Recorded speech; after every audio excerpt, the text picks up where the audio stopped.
A millionaire arrives late to his office for a crucial meeting that will determine his company's future. Three men in suits wait impatiently with a $1 million contract spread on the table.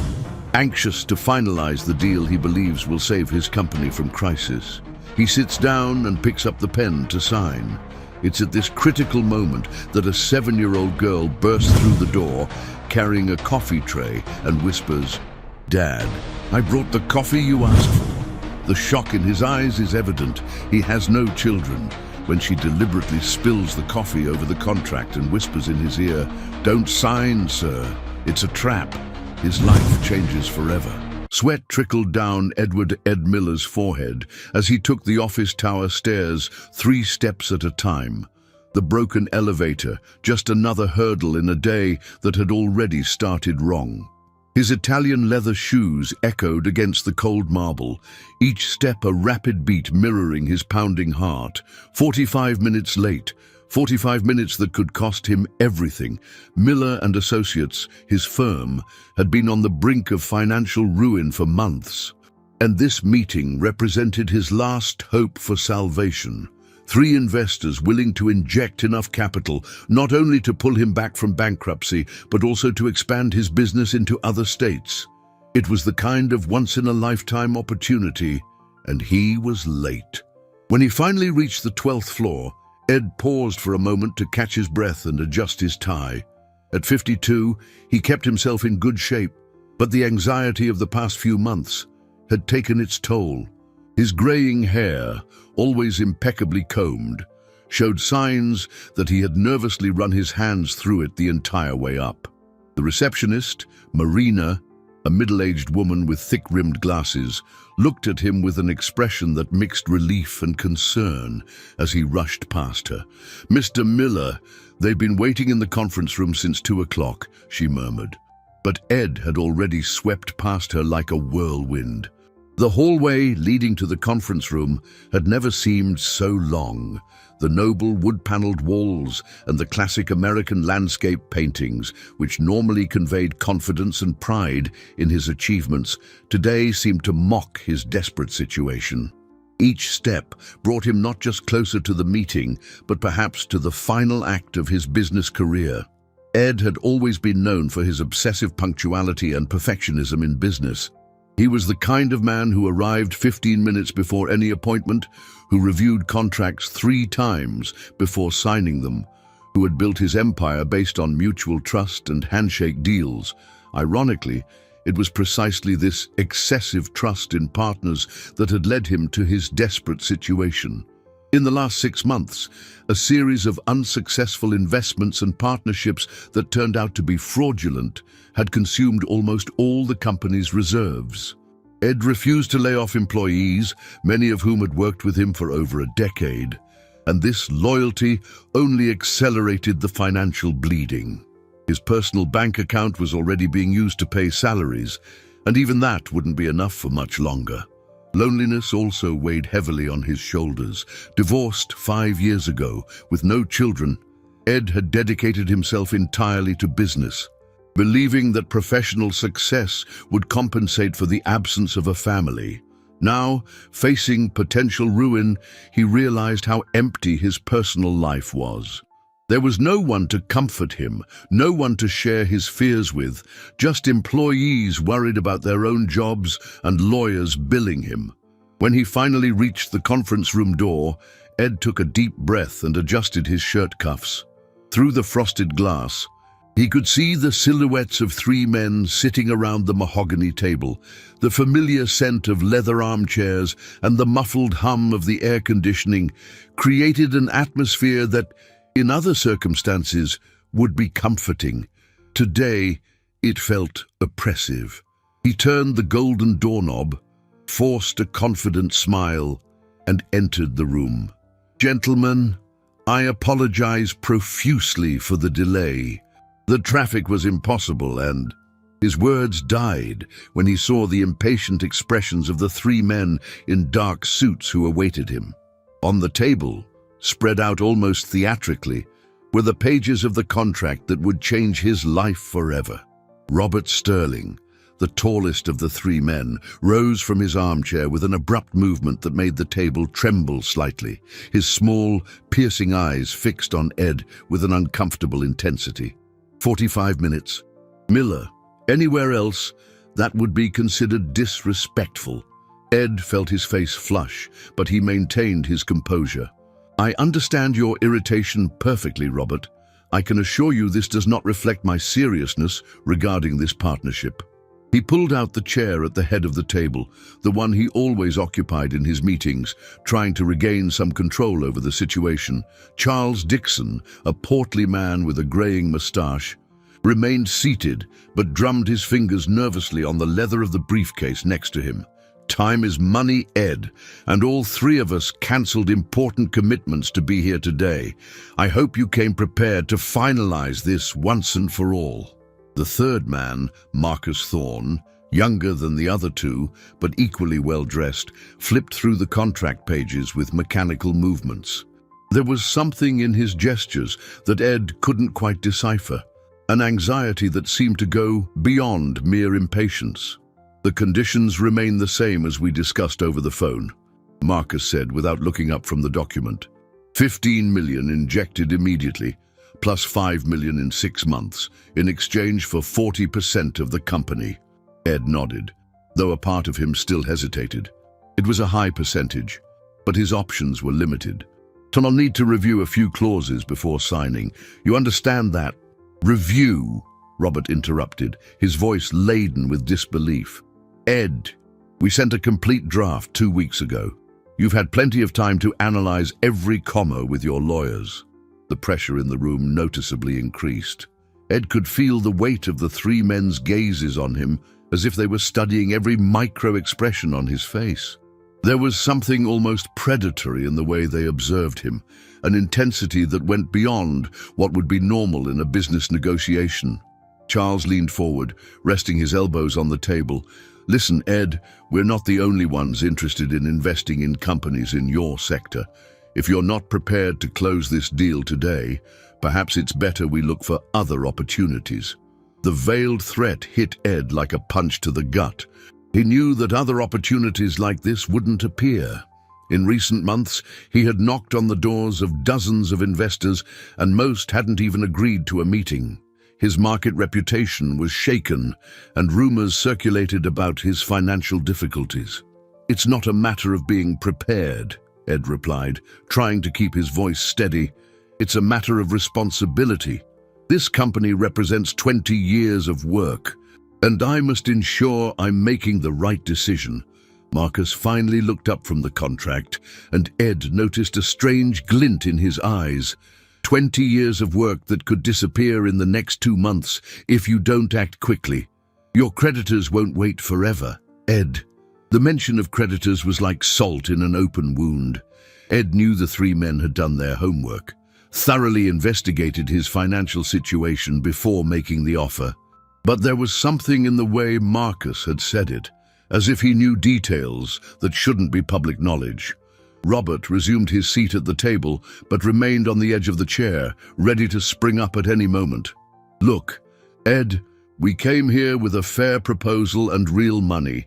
If you want to philosophize about responsibility while your company sinks, that's your problem, but we don't have all day. Robert's aggressive tone sparked a flicker of irritation in Ed. Throughout his career, he had been treated with respect and consideration by business partners. That arrogant attitude was completely new to him, and for a moment he questioned whether he really wanted to associate with those men. However, financial reality outweighed personal discomfort. Ed picked up the Mont Blanc pen he always carried in his inside jacket pocket, a gift he had given himself when he closed his first major contract 20 years earlier. The cold metal between his fingers gave him a strange sense of farewell. Very well, he said finally, positioning the pen over the first page of the contract. Let's get this over with. The three men exchanged quick glances, and Ed caught a flicker of satisfaction on their faces. The tip of the Mont Blanc pen was just 2 centimeters from the dotted line when the conference room door opened with a soft creak. Ed looked up. expecting to see his secretary with some excuse about an urgent call. But instead, a small girl entered carrying a silver tray with a steaming cup of coffee. She couldn't have been more than 7 years old, with dark brown hair tied in 2 messy braids and a simple blue dress that seemed too big for her frail body. Her large and expressive eyes immediately fixed on Ed, completely ignoring the 3 men who watched her with growing irritation. "Daddy," she said in a clear, decisive voice, approaching the table with careful steps so as not to spill the coffee. "I brought the coffee you asked for." The silence that followed was deafening. Ed felt as if the world had stopped spinning around him. The pen slipped from his fingers and rolled across the table, making a metallic clatter that echoed through the room like a gunshot. He stared at the girl with an expression of absolute shock, his lips moving without producing a sound. Robert was the first to break the silence, his voice laden with impatience. "What the hell is going on here? Who is this child?" He looked around the room as if expecting someone to appear to explain the bizarre situation. Ed finally found his voice, though it came out as a hoarse whisper. I don't have children." His words seemed directed more to himself than to the others present in the room. "I don't have any children." The girl continued to approach, her eyes never leaving Ed's face. There was a strange determination in her gaze, a seriousness that seemed unfitting for someone so young. When she reached his chair, she placed the tray on the table with the exaggerated care of a child trying to impress adults. Charles leaned forward, his face red with irritation. "Look here, little girl, you're in the wrong place. This is a private adult meeting. Where's your mother?" But the girl paid no attention to Charles. Instead, she leaned towards Ed, getting so close that only he could hear her. Her words, whispered with desperate urgency, hit him like a lightning bolt. "Don't sign, sir. It's a trap. They want to steal everything from you." Ed felt his blood run cold. He looked into the girl's eyes and saw something that deeply disturbed him. She was serious. There was no childish game there, no fantasy or imagination. There was real fear, genuine urgency. Before he could respond or ask any questions, the girl straightened up and, with a movement that seemed deliberately clumsy, spilled the coffee cup onto the contract. The dark liquid quickly spread across the pages, staining the ink and making several clauses completely illegible. "Oh no!" she exclaimed, bringing her hands to her face in a perfectly staged expression of horror. "Sorry, Daddy, it was an accident." Chaos immediately ensued. Robert jumped out of his chair as if he had received an electric shock. "Damn it! The contract is ruined!" He began to try to wipe the pages with paper napkins, but it was useless. The ink was spreading and blurring more and more. Marcus joined the frantic salvage effort, his hands visibly trembling as he tried to separate the wet pages. "We need another contract immediately. We can't lose any more time." Charles remained seated, but Ed noticed his fists were clenched on the table, his knuckles white with tension. How did a child get past building security? Where the hell was the receptionist? Ed, however, was completely focused on the girl. She looked at him with an expression that mixed fear and hope, as if she had just played her last card in a game whose rules he still didn't fully comprehend. There was something in the way she watched him, waiting for his reaction, that made him realize it hadn't been an accident. The urgency in her whisper still echoed in his mind. "It's a trap. They want to steal everything from you." How could a 7-year-old know something like that? And why was she willing to risk herself to warn him? Ed slowly rose from his chair, his eyes alternating between the brave girl and the 3 men who seemed more desperate to save the contract than would be normal under common circumstances. Ed remained standing beside the girl, his mind working frantically to process what had just happened. Her warning echoed in his ears like a silent alarm as he observed the exaggerated reaction of the 3 men to the coffee. Accident. Something was definitely not right. "We need to resolve this immediately," Robert declared, his voice laden with an anxiety that seemed disproportionate to the situation. I have another commitment in an hour, and I can't postpone it again. Ed leaned down and gently placed his hand on the girl's shoulder. Sweetheart, can you tell me your name? His voice was low, almost paternal, but his eyes remained alert, observing every reaction of the men around the table. Sophie, she replied softly, intertwining her small fingers nervously. Sophie Ramirez. My mum works here cleaning the offices. The revelation hit Ed like a puzzle piece clicking into place. He vaguely remembered having approved the hiring of a new cleaning staff member a few weeks ago, but he had never paid attention to her personal details.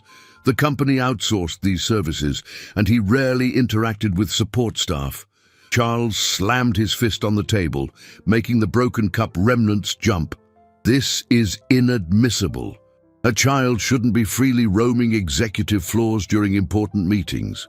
Calm down, Charles, Ed said, but his voice carried a new authority, a firmness that wasn't present at the beginning of the meeting. Sophie, can you tell me exactly what you heard that made you think it was a trap? Sophie swallowed hard, clearly nervous under the weight of the adult's stares, but her voice remained firm. I was playing in the hallway when they arrived earlier. I heard them talking by themselves before you got here. Marcus abruptly stood up, knocking over some papers in the process. This is ridiculous. We're wasting time listening to a child's fantasies.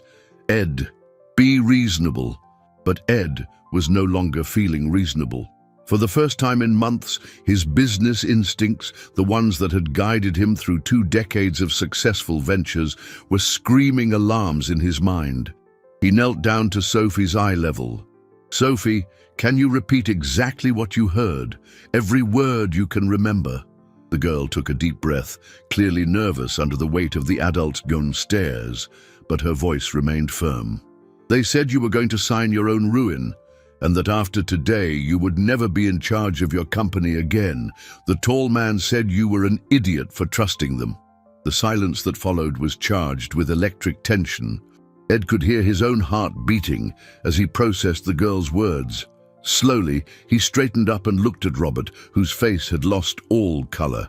It's interesting, Ed said, his voice dangerously calm. How desperately you seem to want me to sign this contract immediately. In 20 years of business, I've never seen genuine investors in such a hurry.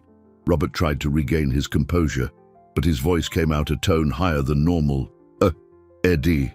Are you really willing to ruin a chance at salvation based on a child's fantasies? This is paranoia. Perhaps, Ed agreed, returning to his chair but remaining standing behind it. But paranoia sometimes saves companies. Sophie, would you recognize the voices if you heard them again? Yes, sir, she replied without hesitation, pointing directly at Robert. It was his voice that said you were an idiot. Robert turned livid. That's an absurd accusation. I would never... Never what? Ed interrupted, his voice cutting. Never said I was an idiot or never thought it, because those are 2 very different things, Robert. Charles tried to intervene, adopting a conciliatory tone. Ed, please, be sensible. We're all nervous and tired. Perhaps we should reschedule this meeting for tomorrow, when we can have a clean copy of the contract and... No, Ed said firmly. If you are legitimate investors, you won't mind waiting while I examine this contract more carefully. After all, it's my company at stake. He leaned over the table and began to separate the coffee-stained pages, ignoring the 3 men's protests. For the first time, he was truly reading the clauses carefully, not just skimming them as he had done with the version he received by email. Sophie remained by his side, observing everything with her large, attentive eyes. Ed could feel courage radiating from the small girl, a courage that inspired him to trust his business instincts again. And that's when he saw the first suspicious clause, hidden on page 3, written in complex legal language that few businessmen could decipher quickly. His eyes widened as he fully comprehended what he was about to sign. Ed read the clause a second time, then a third, feeling his blood run progressively colder with each word.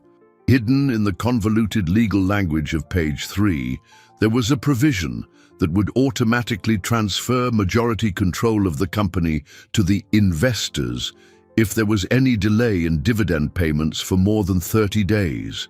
Considering that the company was already facing cash flow difficulties, that clause was practically a guarantee that he would lose total control of his empire in a matter of weeks. It wasn't an investment. It was a hostile takeover disguised as one. Interesting, Ed murmured, pointing to the specific paragraph.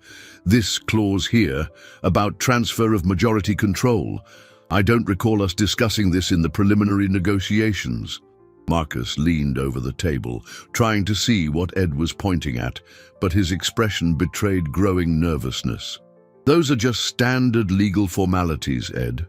Normal protections for investors in case of default, Ed completed, his voice acquiring a dangerously low tone.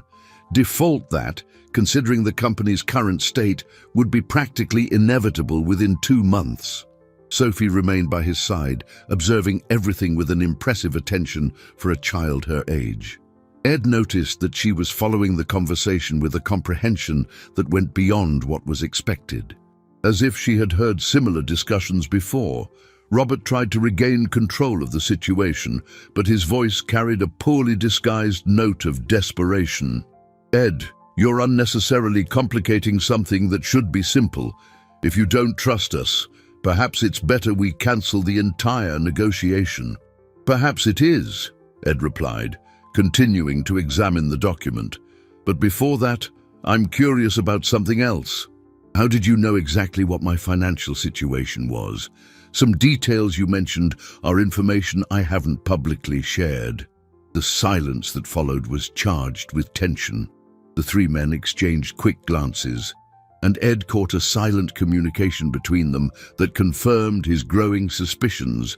Charles was the first to attempt an explanation. We did our due diligence, of course.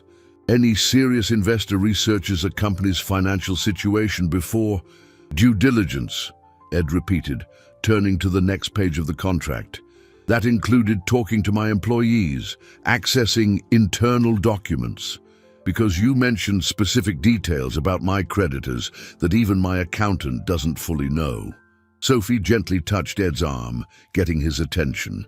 When he leaned in to hear her, he whispered, "The man with the mustache said someone from inside was helping them, said that person knew all your secrets." Ed felt as if he'd been punched in the gut. The betrayal wasn't just external. There was someone within his own company, someone he trusted, collaborating with those men, someone with access to his most sensitive business information. He looked again at the 3 men, seeing them now with painful clarity. The excessive anxiety, the inexplicable rush, the detailed knowledge of his financial situation, everything made sense within the context of an elaborate scheme. "You know," Ed said, closing the contract and pushing it to the center of the table, "in 20 years of business, I've learned to recognize when someone is trying to deceive me, and you, gentlemen, are not investors." Marcus abruptly stood up, his mask of professionalism finally falling. "You're making a grave mistake, Ed. This could be your last chance to save anything from your company." "Or," Ed retorted, also standing up, "it could be my first chance to find out who in my own company is collaborating with you." Robert slammed his fist on the table, making Sophie jump slightly. "You're being paranoid and irrational. A child fills your head with fantasies, and you throw away the opportunity of your life." Ed protectively placed his hand on Sophie's shoulder. "This child may have just saved my company. And as for you, gentlemen, I suggest you leave my office before I call security." The 3 men began to gather their papers with abrupt movements, but Ed noticed that their glances towards Sophie had become hostile. There was something threatening in the way they looked at her, as if they were memorizing every detail of her face. Charles was the last to stand up, and his voice carried a veiled threat when he said, "You will regret this decision, Ed, and you will regret listening to advice from people who shouldn't meddle in adult affairs." When the door closed behind them, Ed felt a mixture of relief and terror. Sophie had saved his company, but he had a growing feeling that the battle was just beginning. 3 days passed since the confrontation in the conference room, and Ed couldn't shake the feeling that he was being watched. Every shadow in the hallway, every employee who avoided his direct gaze, every phone call that dropped increased his growing paranoia. Someone within his own company had betrayed his trust, and he still didn't know who. On Thursday morning, Ed went down to the second floor for the first time in years, looking for Sophie's mother. The floor housed the secondary administrative departments and support areas, a world completely different from the executive environment of the 12th floor. The smell of cleaning products mixed with the aroma of reheated coffee created an atmosphere that was strange to him. He found Carmen Ramirez organizing a supply cart near the elevators. She was a small woman, probably in her late 30s, with dark hair tied in a practical bun and hands that showed years of hard work. When she saw Ed approaching, her eyes widened in surprise and nervousness. "And Mr. Miller," she said, giving a small bow, I'm so sorry about what happened with Sophie on Tuesday. She shouldn't have come up to your floor. I promise it won't happen again." Ed studied her face, looking for signs of sincerity. Carmen seemed genuinely concerned, but there was also fear in her eyes, not the respectful fear of an employee before her boss, but something deeper and more personal. "Actually, Carmen, I came here to thank your daughter," Ed said gently. "Sophie may have saved me from making a grave mistake. You have a very smart little girl." Tears welled up in Carmen's eyes. "She's always been too curious for her own good. But I swear I didn't teach her to meddle in adult affairs. She did that on her own. And that's exactly what she should have done," Ed assured her. "Carmen, may I ask how long you've worked here?" 3 weeks, why, sir. I got this job through Citywide Cleaning Services. I really needed this opportunity. I'm a single mom, and—" her voice trailed off, as if she had said something she shouldn't have. Ed noticed her vulnerability and felt a pang of guilt for not knowing better the employees who kept his company running. "Carmen, have you or Sophie noticed anything strange in the past few days? People asking questions about you, or—" Before she could answer, Ryan Albright, supervisor of the administrative department, appeared in the hallway. Ed had always considered Ryan an exemplary employee. 15 years with the company, knew every detail of internal operations, had access to practically all financial documents. "Mr. Miller," Ryan said with a smile that didn't reach his eyes, "what a surprise to see you down here. Any issues with the cleaning services?" There was something in the way Ryan looked at Carmen that caught Ed's attention. It was a quick glance, almost imperceptible but loaded with meaning. Carmen, in turn, seemed to shrink slightly in Ryan's presence. "No issues," Ed replied, keeping his voice casual. "Just checking if everything's running smoothly on the lower floors. Sometimes we, on the executive floor, lose touch with what's happening in the rest of the company." Ryan chuckled, but the sound came out forced. "Well, you can rest assured. Everything's running perfectly. Carmen has proven to be a very dedicated employee. Isn't that right, Carmen?" Carmen nodded quickly, but Ed noticed her hands trembling slightly as she rearranged the items on the cart. "Yes, Mr. Albright, very dedicated." "Excellent," Ed said, but his instincts were screaming alarms. "Ryan, could you stop by my office later? I'd like to review some reports with you." Ryan's expression flickered for a fraction of a second. "Of course, Mr. Miller. What time would be convenient?" "Let's say 5 o'clock, after normal business hours. It'll be a private conversation." As Ed walked away, he heard Ryan whisper something to Carmen in a low, urgent tone. He couldn't distinguish the words, but the tone was clearly threatening. Ed felt a shiver run down his spine. He was beginning to suspect he had found his traitor. That afternoon, while waiting for Ryan in his office, Ed made a few discreet calls to check his administrative supervisor's work references. What he discovered chilled him.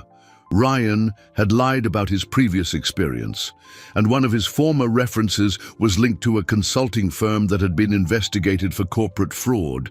When Ryan knocked on the door at 5 sharp, Ed was prepared for the most difficult conversation of his career. But before he could even begin, his phone rang with a call that would change everything. It was Carmen, and her voice was filled with panic. "Mr. Miller, I need help. They said they're going to fire me tomorrow because of what Sophie did. And there's more. They're spreading lies about me stealing office supplies." Ed looked at Ryan, who was sitting comfortably in the leather armchair across from his desk, seemingly oblivious to the call he had just received. Ryan's casual expression contrasted dramatically with the desperation in Carmen's voice, and that dissonance confirmed Ed's growing suspicions. "Ryan," Ed said, putting the phone on speaker without warning, "Carmen is calling me with some concerns about her job. Perhaps you can clarify them." The change in Ryan's expression was instantaneous. His eyes widened as Carmen's voice echoed through the office. "Mr. Miller, they're saying they found cleaning products in my bag, but I swear I didn't take anything. And they're saying Sophie is ill-mannered and bothers the executive floor staff." Ed kept his eyes fixed on Ryan as he replied, "Carmen, can you tell me exactly who is making these accusations?"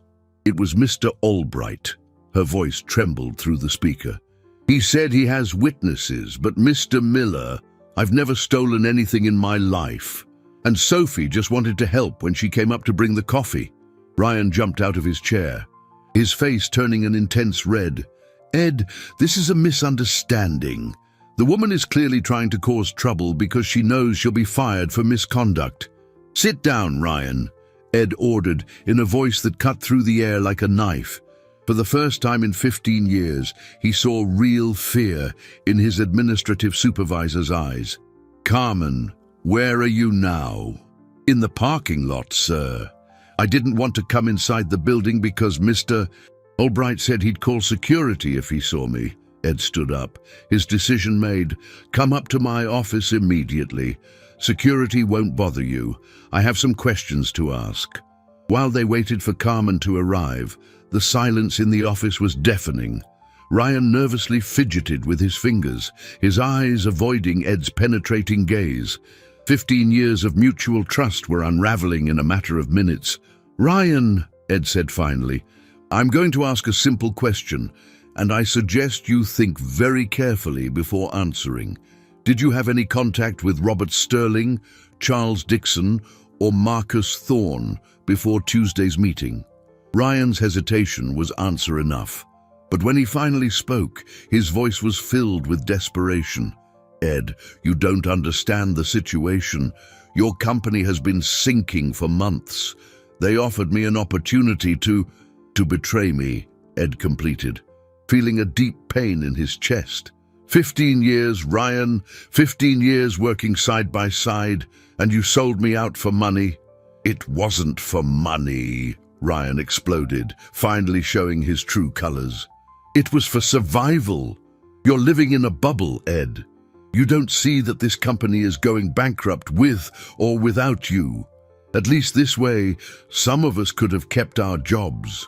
The door opened, and Carmen entered hesitantly, with Sophie clutching her hand. The girl looked around the luxurious office with wide eyes, but when she saw Ryan, she instinctively hid behind her mother. "Sophie," Ed said gently, "do you remember the men who were in the conference room on Tuesday?" Sophie nodded, still partially hidden behind Carmen. "Did you see them talking to anyone else from the building, before or after the meeting?" Sophie pointed directly at Ryan. "Yes, sir. I saw them talking to him in the parking lot when Mom picked me up yesterday.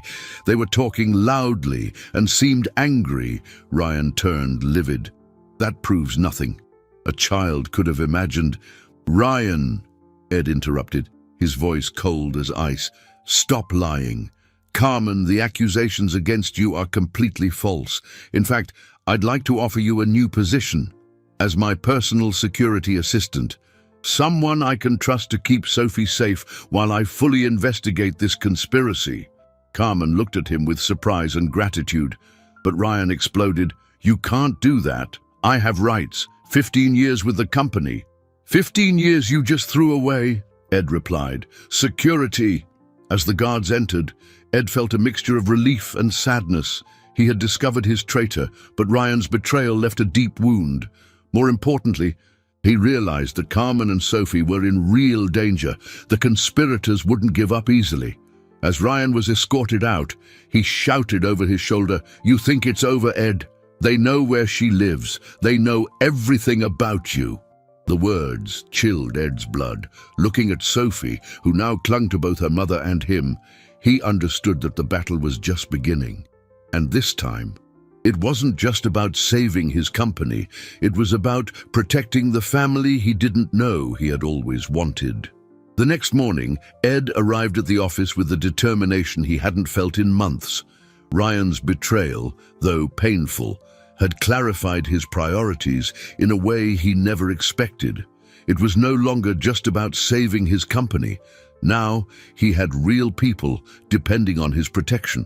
Carmen and Sophie were waiting in the reception hall when he arrived, both carrying small bags. Ed had insisted they spend the night at a hotel of his choice, away from their apartment, until he could better assess the level of threat they faced. "How did you sleep?" Ed asked, noticing the dark circles under Carmen's eyes.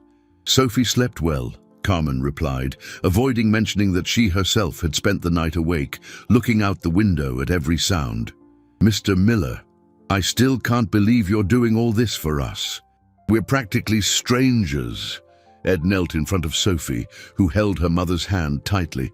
"Sophie, do you remember when you called me Daddy in the conference room?" Sophie nodded, her big eyes fixed on his face. "Did you know I never had children, never had a real family?" "Why not, sir?" Sophie asked with the direct curiosity of children. Ed smiled sadly. "Because I spent so much time building my company that I forgot to build real relationships. But you reminded me of something very important, that some people are worth more than all the contracts in the world." Tears welled up in Carmen's eyes. For years, she had struggled alone to raise Sophie, working multiple jobs, always worried if it would be enough. Ed's kindness was something she didn't know how to accept. Ed stood up and addressed the receptionist. "Marina, Carmen Ramirez is my new personal assistant. Please arrange an office for her on the 11th floor, next to mine. And I want our IT team to set up an additional security monitoring system on all floors." Throughout the following week, Ed implemented changes that completely transformed the company's dynamic. Carmen demonstrated impressive organizational intelligence, managing to systematize files that had been in disarray for years. Sophie, meanwhile, began attending a private school near the building, where Ed could ensure her safety, but the conspirators had not disappeared. Ed began to notice subtle signs that he was being investigated. Employees from partner companies asked strange questions about recent changes in his team. His personal bank account had unauthorized access attempts, and on 2 occasions, Carmen noticed the same dark car parked in front of Sophie's school. "They're testing our defenses," Ed explained to Carmen during a private meeting in his office. "Oh, they want to know how protected you are, how seriously I'm taking the threat." Carmen leaned forward, her hands clasped nervously. "Ed, maybe it's better if Sophie and I just disappear, move to another city. You shouldn't have to carry this burden because of us." "Carmen," Ed said firmly, "you are not a burden. You are—" He paused, struggling to find the right words. "You are the family I never knew I wanted. And I don't abandon my family." The word family hung in the air between them, laden with meaning and possibilities that neither had fully considered before. Carmen felt her heart race, not just for the protection Ed offered, but for the sincerity in his eyes. Sophie, who was coloring drawings at a small table in the corner of the office, looked up. "Mommy, does that mean Mr. Miller is going to be my real daddy?" The silence that followed was charged with emotion.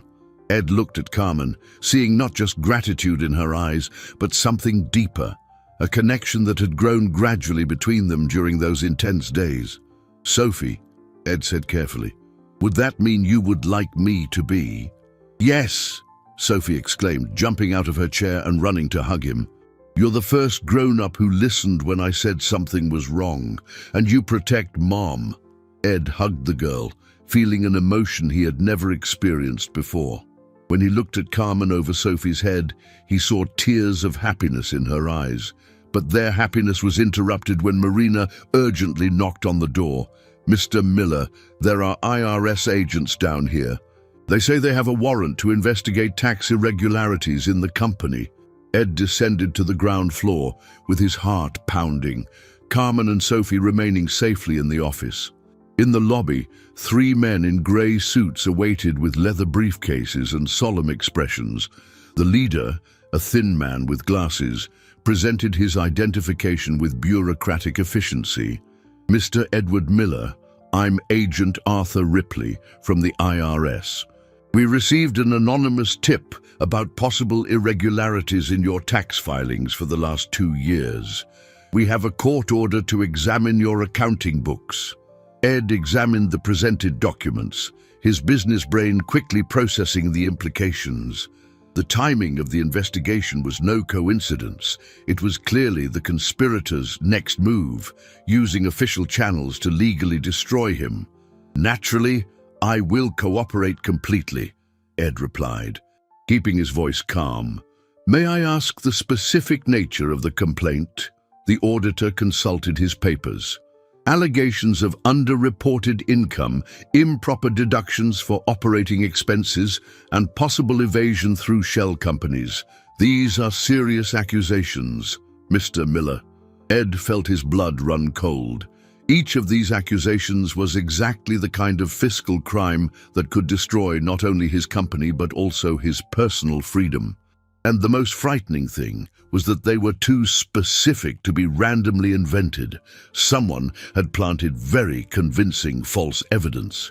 For the next 3 hours, Ed accompanied the auditors as they meticulously sifted through every file, every transaction, every tax document of the company. Carmen kept Sophie entertained upstairs, but Ed could feel the tension radiating from the entire building. It was when Agent Ripley found the first suspicious document that Ed understood the true extent of the conspiracy against him.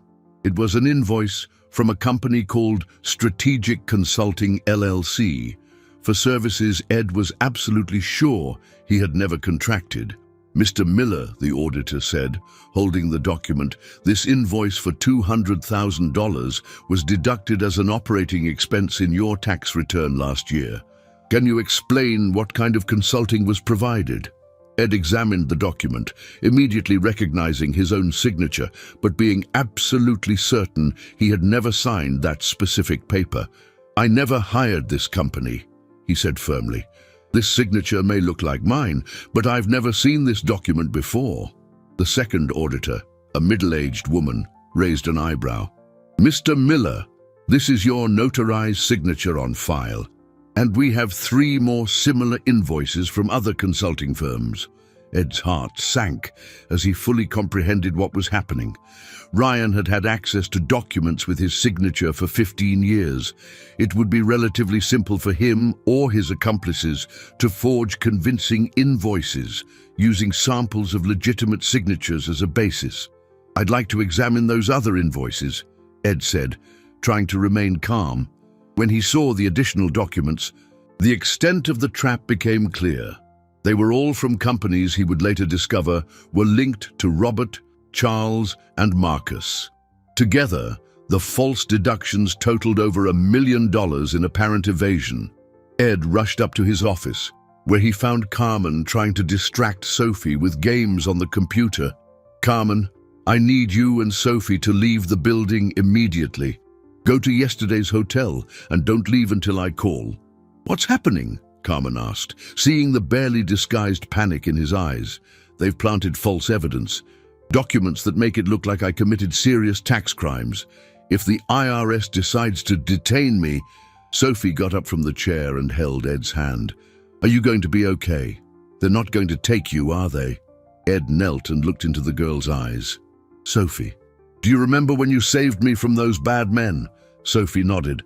Well, now I need to be brave like you were, but I need to know you two are safe while I fight this. Carmen quickly grabbed her bag. Ed, there's something you need to know. Yesterday, when I was taking Sophie to school, a man approached me in the parking lot. He said he knew where you kept your most important documents and that it would be better if I convinced Sophie to forget what she saw in the meeting. Ed felt a wave of fury. Why didn't you tell me this before? Because I was afraid you'd do exactly what you're doing now, put yourself in more danger because of us. From the lower floor came the sound of loud voices and heavy footsteps. Ed ran to the window and saw 2 police cars arriving at the building. Go now, he said urgently. Use the emergency stairs. Carmen, there's a spare key to my apartment in your desk drawer. If anything happens to me, nothing will happen, Carmen said firmly, kissing him quickly on the cheek before taking Sophie's hand. Because the 3 of us are a family now, and families fight for each other. As he watched them disappear down the emergency stairs, Ed heard footsteps approaching his office. It was time to face the consequences of the trap they had set for him. The office door opened and 2 FBI agents entered, accompanied by Agent Ripley. Ed remained standing behind his desk, trying to project a confidence he didn't feel. 20 years building his reputation were about to crumble because of documents he had never seen before that day. Mr. Edward Miller, said the taller agent, a gray-haired man with a stern expression. I'm Agent Davis. I need you to accompany us for questioning regarding the irregularities found in your accounting. There's sufficient evidence to open an investigation for tax evasion. Ed nodded slowly. I understand. May I call my attorney? Of course, the agent replied. But Ed noticed how he and his partner strategically positioned themselves to block any attempt to escape. But I'd like to clarify that the severity of the evidence found suggests there may be other crimes involved. While dialing his attorney, Ed looked out the window and saw that a small crowd had gathered on the sidewalk in front of the building. Someone had alerted the press about the operation, and now television cameras were recording every movement. His humiliation would be public and complete. Attorney Henry Caldwell, his lawyer for over 10 years, answered on the second ring. Ed, I heard about the operation. I'm on my way. Don't say anything until I get there. Henry, Ed whispered, turning his back to the officers. They planted evidence. Forged documents with my signature. It's an elaborate setup. I know. My contacts at the IRS informed me about the anonymous tips. They came via email from untraceable accounts, but with too many detailed facts to be a coincidence. Ed hung up the phone and turned to the agents. My attorney is on his way. While we wait, can I show you evidence that I'm a victim of a conspiracy? Agent Davis crossed his arms. What kind of evidence? In the last week, I discovered that my administrative supervisor, Ryan Albright, was collaborating with a group of false investors. They tried to trick me into signing a contract that would make me lose control of the company. When I discovered the betrayal, they started this defamation campaign. Agent Ripley consulted his papers. Mr. Miller, the irregularities we found date back over a year ago. They predate any recent meetings with investors. Ed felt a pang of despair. The conspirators had planted evidence far enough in advance to make his version of events less credible. Ryan had had access to his documents for 15 years. Enough time to fabricate a convincing history of crimes Ed never committed. When Attorney Caldwell arrived, his grave expression confirmed Ed's worst fears. The situation is serious, he said after quickly reviewing the documents, not just because of the amount involved, but because of the sophistication of the fake documentation. Whoever orchestrated this knew exactly what they were doing. During the interrogation at the precinct, Ed answered every question with complete honesty, but he could see growing skepticism in the investigators' eyes. His story about conspirators and forged documents sounded like the desperation of a guilty man trying to find scapegoats. Mr. Miller, Agent Davis said after 3 hours of questioning, do you have any concrete proof that these signatures are forgeries? Any expert who can corroborate your version? Ed closed his eyes, feeling the weight of the situation. Not yet. But I can prove that I never had a commercial relationship with these consulting firms. I never requested their services. I never met with their representatives. Interesting, the agent said, flipping through the papers.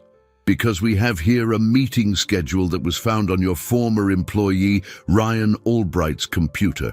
It shows several of your meetings with representatives from these companies over the past year. Ed's heart sank. Ryan had fabricated not only tax documents, but a complete history of false business relationships. The conspiracy was even more elaborate than he had imagined. Attorney Caldwell touched his arm. Ed, I need to be honest with you. The evidence against you is very well constructed. Proving their forgeries will take time, perhaps months. And until then, I'll be locked up, Ed completed. There's that possibility, unless we can find something that definitively proves your innocence very quickly. Ed thought of Carmen and Sophie, hidden in the hotel, probably watching the news about his impending arrest on television. He thought of the promise he had made to Sophie to be brave like she had been. But how could he fight against such a well-orchestrated conspiracy? It was then that he remembered something. During the meeting in the conference room, when the conspirators thought he was purposely late, Sophie had said she heard them talking alone before he arrived. If she had been in the hallway the entire time the men were waiting. "Agent," Ed said suddenly, "I need to make an urgent call. I may have a witness who heard the conspirators admit their crimes." Ed called Carmen with trembling hands. You praying that she was still at the hotel and hadn't turned off her phone after seeing the news about his situation. Agent Davis allowed the call in his presence, and Attorney Caldwell, clearly skeptical about any evidence a 7-year-old could provide. "Ed!" Carmen's voice was filled with anxiety. "I saw the news. Sophie's crying, asking if you're going to jail." "Carmen, listen carefully. I need to talk to Sophie about exactly what she heard before Tuesday's meeting. Every word, every detail she can remember. It might be our only chance to prove my innocence." There was a pause before Sophie picked up the phone, her voice small and trembling. "Daddy Ed, are you okay? Did the bad men hurt you?" Ed felt tears welling in his eyes hearing her call him Daddy in front of the agents. "Sophie, you're very brave, remember. And now I need your bravery again. Can you tell me everything you heard those men saying when they thought they were alone?" "Yes," Sophie replied, her voice growing steadier. "I was playing in the hallway because Mom was cleaning the bathrooms on the floor. They arrived much earlier than you and were talking in the room." "What exactly did they say, Sophie? Try to remember their words." Sophie was quiet for a moment, and Ed could imagine her concentrated little face. The tall man said, "The idiot isn't here yet, but when he gets here, he'll sign his own ruin." The portly man said, "The IRS documents are already ready to be sent tomorrow." And the younger one said, "Ryan guaranteed everything will look real, including the old dates." Ed looked directly at Agent Davis, seeing a subtle shift in his expression. "Sophie, did they mention anything about what they would do after I signed?" "Yes, the tall man said that after you lost the company, they were going to divide everything into 3 parts. And the portly man laughed and said you would never find out because you'd be in jail because of the fake papers." The silence in the police precinct room was absolute. Agent Davis leaned forward. "Little girl, are you absolutely sure you heard those specific words?" "Yes, sir. I have a good memory. My teacher always says that." Attorney Caldwell took the phone. "Sophie, this is Attorney Henry, Ed's lawyer. Would you be able to recognize these men's voices if you heard them again?" "Of course, especially the tall man's, because he talked really loud and got mad easily." Ed took the phone back. "Sophie, is there anything else you remembered? Any detail could be important." "Oh, yes, they talked about a man named Arthur. They said he would take care of the IRS part, and that it cost them a lot of money to get his help." Agent Ripley, who had remained silent until then, became visibly uncomfortable. Ed noticed his hands trembling slightly as he organized his papers. "Sophie," Ed said carefully, "did they mention that Arthur's full name?" No. But the portly man said he was the guy with glasses who was going to pretend to find the fake papers today. All eyes turned to Agent Ripley, who tried to maintain his composure but was clearly in a panic. Agent Davis looked from Ed to the auditor and back to Ed. "Agent Ripley," the agent said in a dangerously low voice, "would you like to comment on what we've just heard?" Ripley stood up abruptly. "This is absurd. You're going to believe a child's fantasies against a public official with 15 years of service." Ed felt a wave of hope. "Agent, I suggest you check Agent Ripley's recent financial situation. I bet you'll find suspicious deposits." "I was already thinking that," Agent Davis replied, signaling to his partner, "Agent Ripley, you'll need to accompany us for a more detailed conversation." When they took Ripley for interrogation in a separate room, Ed finally managed to breathe. "Sophie, you just saved my life. You're the bravest, smartest little girl I know." "Does that mean you're coming home?" Sophie asked. "I hope so, sweetheart. I hope so." Attorney Caldwell placed a hand on Ed's shoulder. "The moment Ripley talks, and he will talk under pressure, the entire investigation against you collapses. Forged documents by a corrupt auditor have no legal value." 2 hours later, Ed was free. Ripley had confessed under interrogation, revealing not only his participation in the document forgery, but also the names of the true masterminds and details of how the operation had been orchestrated. When Ed arrived at the hotel, Sophie ran into his arms as if she had truly been his daughter for years. Carmen hugged him with an intensity that spoke of relief, fear, and something deeper that neither of them was yet ready to name. "You saved my life," Ed said, embracing them both. "Now it's time for us to get ours back." 3 days after his release, Ed received a call that sent a chill down his spine. It was Robert Sterling, his voice filled with barely suppressed fury that made it clear the conspirators had not given up, just changed their strategy. "Ed," Robert said without preamble, "you made a grave mistake by interfering with our plans. Now things are going to get personal." Ed activated the recorder he had installed on all his phones since the beginning of the investigation. "Robert, I suggest you and your accomplices turn yourselves in to the authorities. We already have enough evidence to prosecute you for fraud, forgery, and corruption." "Evidence?" Robert laughed bitterly. "You think it's over, but actually, it's just beginning. We know where the girl goes to school. We know where you live now. If you want your family to stay safe, you'll meet us tonight at the abandoned warehouse on Industrial Street, number 247. Ed felt his heart pound. "If you touch a single hair on Sophie or Carmen—" "That depends entirely on you," Robert interrupted. "Come alone at 9 o'clock. Bring the original documents proving our involvement in the tax fraud. In exchange, we guarantee nothing happens to your precious family. And if I don't show up, then tomorrow you'll receive a package with a braid of brown hair, and things will only get worse from there." The call was cut, leaving Ed with his hands trembling from anger and fear. They had kidnapped Sophie. His worst nightmares were becoming reality. Ed rushed to the hotel where he had left Carmen and Sophie that morning, but when he reached the room, he found only Carmen tied to a chair, tears streaming down her face. Sophie had disappeared. "They took her," Carmen sobbed as Ed untied her. "They arrived when she was coming back from school. 3 men. She screamed my name, but I couldn't do anything." Ed hugged Carmen, feeling a fury like he had never experienced before. "They're going to pay for this. But first, we're bringing her back." At 8:30 that night, Ed parked his car 2 blocks from the abandoned warehouse. He had spent the entire afternoon coordinating a rescue plan with the FBI, but he knew the operation was risky.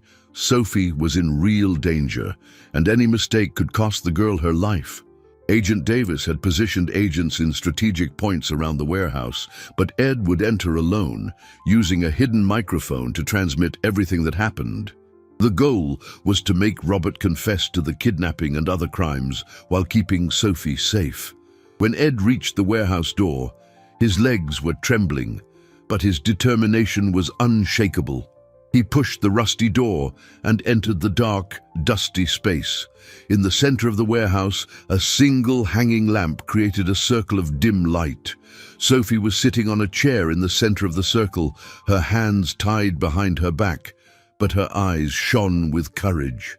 When she saw Ed, she didn't cry or scream. She just said, "I knew you'd come for me, Daddy."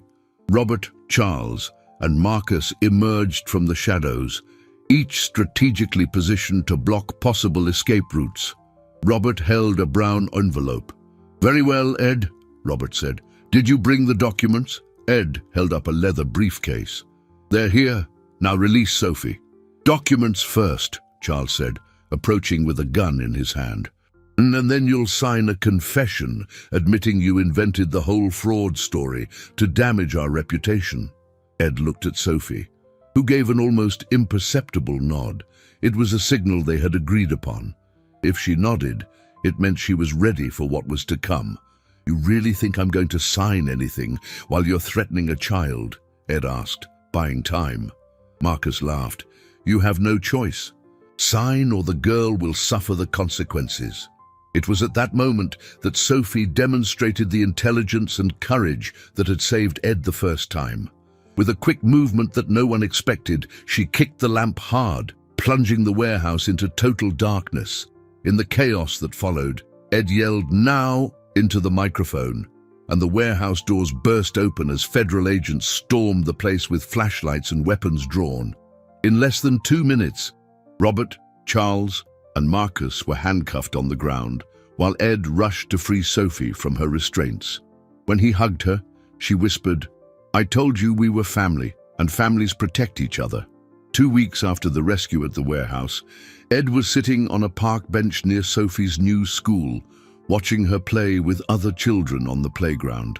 Carmen was by his side, her hand intertwined with his in an intimacy that had grown naturally during those intense days of rebuilding. The company had not only survived the crisis, but thrived. The media coverage of the conspiracy had generated a wave of solidarity and new contracts, with clients admiring Ed's integrity in the face of adversity. More importantly, the experience had completely transformed his perspective on what truly mattered in life. "You're thoughtful," Carmen observed, studying his profile as he watched Sophie build sandcastles with a girl her age. "I'm thinking about how my life completely changed in 5 weeks, Ed replied. 5 weeks ago, I was alone, desperate, about to lose everything I had built. Today you have a family," Carmen completed softly. Ed turned to look at her, seeing not just gratitude in her eyes, but real love, the kind of love he had sought his whole life without knowing he was looking for it. "Carmen, there's something I've needed to ask you for days." He stood up and, to her surprise, knelt on the grass in front of the bench. From his jacket pocket, he took out a small blue velvet box. "Ed, what are you doing?" Carmen whispered, her hands flying to cover her mouth. "Carmen Ramirez, you and Sophie entered my life like a whirlwind of courage and love. You taught me that true wealth isn't in contracts or investments, but in people who are willing to fight for you, even when it means putting their own lives at risk." Tears began to stream down Carmen's face as Ed opened the box, revealing an elegant but unostentatious engagement ring. "Will you marry me? Not because you need protection or security, but because I love you, and I love Sophie as if she were my biological daughter." Before Carmen could answer, Sophie came running, having noticed the movement in the park. "Onda, Mommy, why are you crying? Daddy Ed, why are you on the ground?" Ed smiled through his own tears. "Sophie, I'm asking your mum to marry me. That means I would officially be your dad, and the 3 of us would be a real family forever. What do you think?" Sophie let out a shriek of joy that made several people in the park look in their direction. "Yes, yes, yes. I always wanted a real daddy." Carmen laughed through her tears. "Well, I guess that answers for both of us." She extended her trembling hand, allowing Ed to place the ring on her finger. "Yes, Ed, Yes to everything. When Ed stood up and kissed Carmen, Sophie threw herself into their arms, creating a family hug that officially sealed the union that had begun with a spilled coffee and a courageous whisper. Later that night, in the apartment they now shared, Ed tucked Sophie into bed in her new room, a room he had decorated with all the love a father could feel. "Daddy Ed," Sophie said, adjusting under the pink covers she had chosen. "Do you remember when I said you were an idiot for trusting those bad men?" Ed chuckled. "I remember." "Well, I was wrong. You're not an idiot. You just had a very big heart and trusted the right people, like me and Mom." Ed kissed her forehead. "Sophie, do you know what I learned from all this?" "What?" "That sometimes the most unexpected interruptions are exactly what we need to find our true family." "And sometimes," Sophie replied with the surprising wisdom of a 7-year-old, "families find each other in the strangest places, like in a meeting room full of bad men." "Exactly," Ed agreed. "Now sleep, my little hero. Tomorrow we have a whole life of adventures waiting for us." When Ed left Sophie's room, he found Carmen waiting in the hallway, wearing a simple robe but looking more beautiful than any woman he had ever seen. "Thank you," she said simply. "For what?" "For giving us the family we always dreamed of having, for proving that good men still exist in the world, for loving Sophie as if she were yours from day one." Ed pulled her into his arms. "Carmen, I should be thanking you. You saved me from an empty life I didn't even realize I was living." As they walked together to the room they now shared, Ed looked back one last time at Sophie's bedroom door. In 5 weeks, he had gained not only a thriving company, but a family worth more than all the contracts in the world. The conspiracy that almost destroyed him had, ironically, given him the greatest gift of his life, true love and the fatherhood he had secretly always desired. 6 months later, Ed stood in the same conference room where it had all begun, but now it had been completely transformed. The walls were decorated with colorful drawings Sophie had made at school, and a family photo was proudly displayed on the mahogany table. Carmen, now his wife of 3 months, stood by his side reviewing the documents for their new business initiative. The Miller Ramirez Foundation had been created to protect other business owners from schemes similar to the one Ed had faced.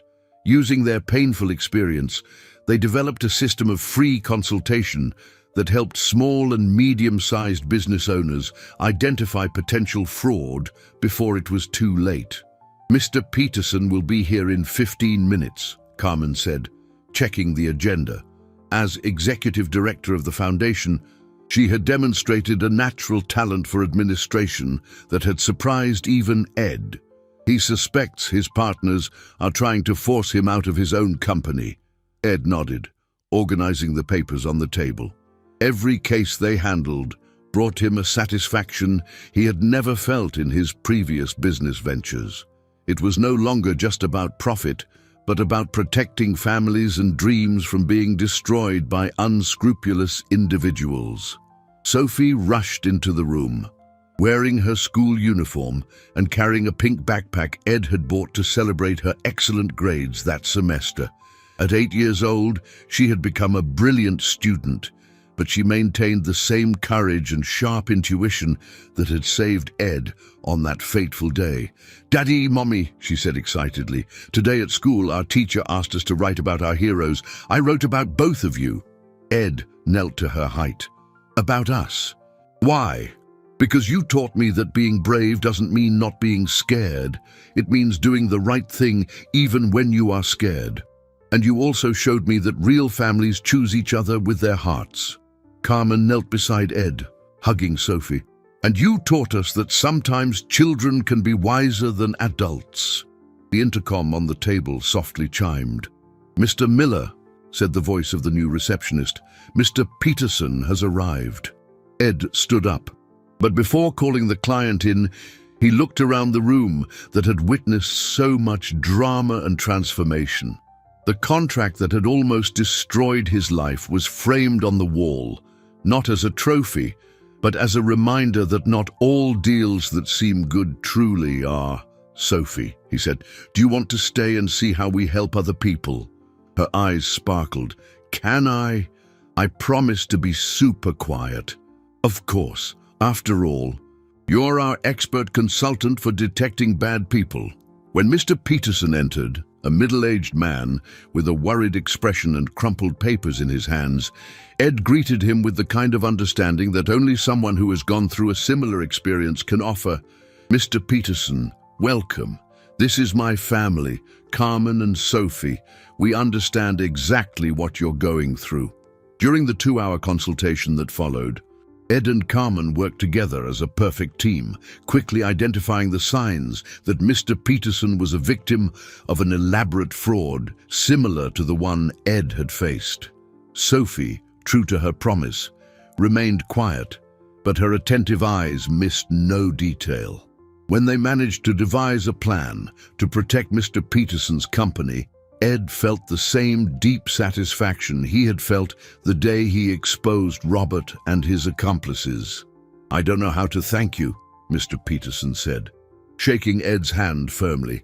"You just saved 20 years of work and my family's future." After he left, Sophie approached the window and looked down at the bustling street below. "Daddy, do you think there are still a lot of bad people trying to trick good people?" Ed picked her up, following her gaze to the city that stretched out before them. "Unfortunately, yes, sweetheart. But do you know what I learned?" "What?" "That for every bad person, there are many more good people willing to help, like you and your mom helped me, like we now help others." Carmen joined them at the window, embracing both of them.